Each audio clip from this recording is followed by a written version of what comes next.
Hey guys, this is Shanda and you are watching MogulMediaTV.com. Someone that just brings you to a certain level that you would never expect for yourself. Also, too, you want someone that has a sense of family and a sense of respect. And you want someone that wants to achieve things in life. Like for me and my husband, we're constantly growing. Like if you were to look at us 10 years ago, you know, we had nothing, and to see us today is because we're constantly growing emotionally, physically, and financially. And I mentioned physically because I don't want to have the same sex I had 10 years ago. I want to grow in that department too, and I want to grow financially. I don't want to stay broke. I want us to keep going and going and going. So those three things. In emotional growth, you want to have emotional growth with whoever you love and you want to share your life with. I think people cheat for different reasons. I think men get a bad rep for cheating. It's just a lot of times people think, oh, men are going to cheat, and that is what it is.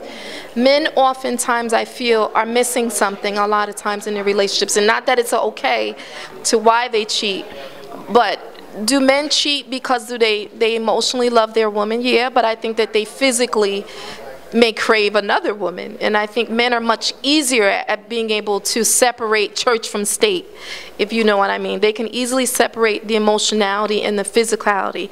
So going outside of the relationship, even though they're in love, is much easier. For women, we're more emotional based.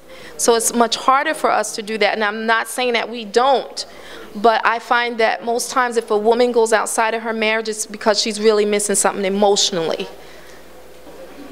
Promiscuity. I always think there's a lot of insecurity behind male or woman, you know, male or female. Like for me, a woman that's very promiscuous, you know, it could be looked at two ways. She's just a very confident woman. She wants what she wants, and she goes after it.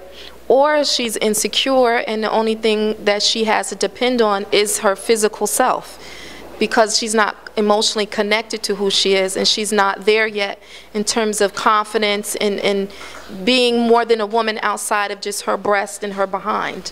So, you know, promiscuity, people could look at it in two ways. It's just you know what you want and you go after it, or you have issues. So I guess it's just personal. I definitely think nowadays, especially in today's social media and how the world is, you really, really need to know what you want in a relationship. You have to be able to have enough confidence and patience to wait for what you want. A lot of times we just rush, and oh, this guy hit me on Twitter, he really likes me. You know, he hit me on Facebook, he really likes me, I sent him pictures. You know, that's not a way to establish a relationship. You have to be in a person's face. You have to be around them.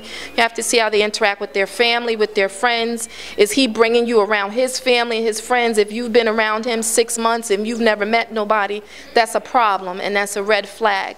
So I think as a woman, most men will let you know how important you are in their lives based on their moves and how they act.